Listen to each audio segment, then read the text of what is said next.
You asked, how to divide 23,960 by 2 using the long division method. 2 divided by 2 equals 1. 1 times 2 equals 2. 2 minus 2 equals 0.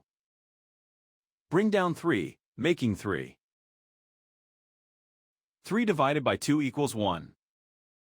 1 times 2 equals 2. 3 minus 2 equals 1.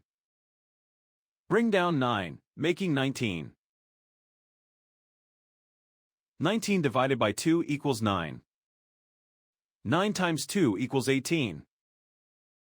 19 minus 18 equals 1. Bring down 6, making 16. 16 divided by 2 equals 8. 8 times 2 equals 16. 16 minus 16 equals 0. Bring down 0, making 0. 0 divided by 2 equals 0. 0 times 2 equals 0. 0 minus 0 equals 0. The remainder is 0. The final result is 11,980.